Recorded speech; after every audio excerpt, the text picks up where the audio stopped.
Hello friends, welcome to Reading Mindset.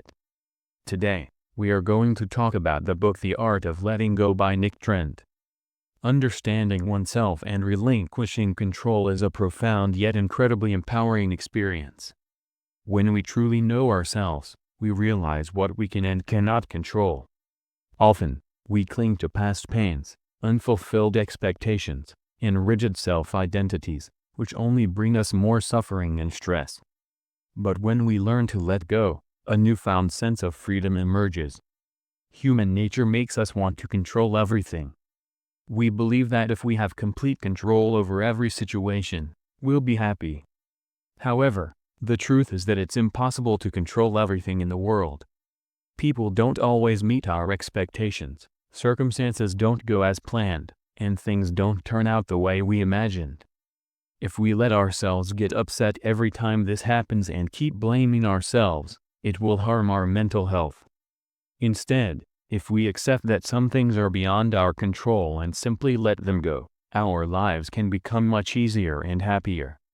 When we hold on to past wounds, whether it's harsh words from childhood, betrayal by a friend, or pain from a relationship, we carry them for years. But do they truly serve us, or do they just weigh us down? The reality is that as long as we cling to old wounds, new ones will keep forming. To lighten our hearts and minds, we must learn to forgive and move forward. Forgiveness doesn't necessarily mean reconnecting with the person who hurt us, but it does mean releasing that pain for our own well-being. Many of us tie ourselves to a fixed identity, believing we must always be strong, perfect, or a certain way. If we fail an exam, we label ourselves as losers. If a relationship doesn't work out, we assume there's something wrong with us. This limiting mindset restricts us. Our true identity isn't defined by a single failure or success. We can reshape ourselves every day. If we adopt a flexible identity, one that embraces change, life becomes more beautiful and effortless.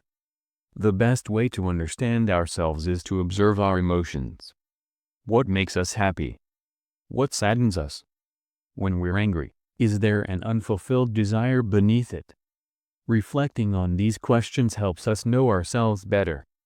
The more we understand ourselves, the better we can navigate life, deciding what to control and what to release. Letting go of control doesn't mean abandoning effort or giving up. It means focusing on what we can control and releasing the rest. If something is beyond your control, worrying about it is pointless. For example, you can't stop the rain, but you can carry an umbrella. Similarly, instead of trying to change someone who doesn't meet your expectations, adjust your own expectations. Perfectionism often leads to unnecessary suffering. Mistakes are part of human nature, and we must learn to forgive ourselves for them.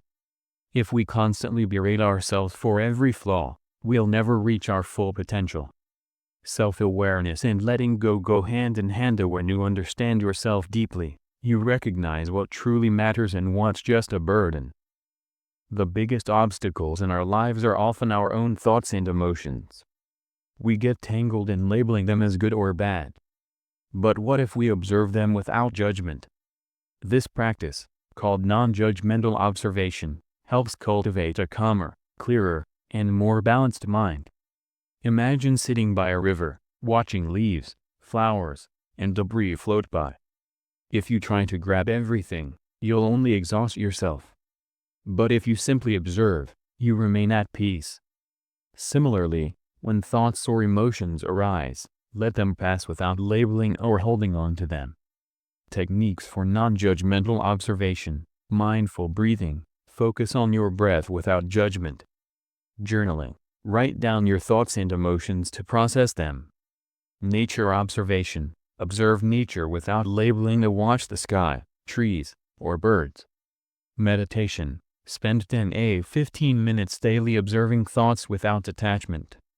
Our beliefs shape our reality. Negative beliefs are formed in childhood, through experiences, or societal conditioning can limit us. To change them, we must first identify and challenge them. Ask yourself, is this belief really true? Is there proof, Or is it just fear? Can I view this differently? Replace negative beliefs with positive affirmations like, I am capable. I can change my mindset.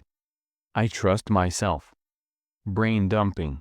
When your mind feels cluttered, write down everything: thoughts, worries, emotions without filtering. This clears mental clutter, reduces stress, and brings clarity. It's like freeing up RAM in a computer. Self-distancing. Step back and view situations as an outsider. Ask, what advice would I give a friend in this situation? This reduces emotional reactivity and improves decision-making.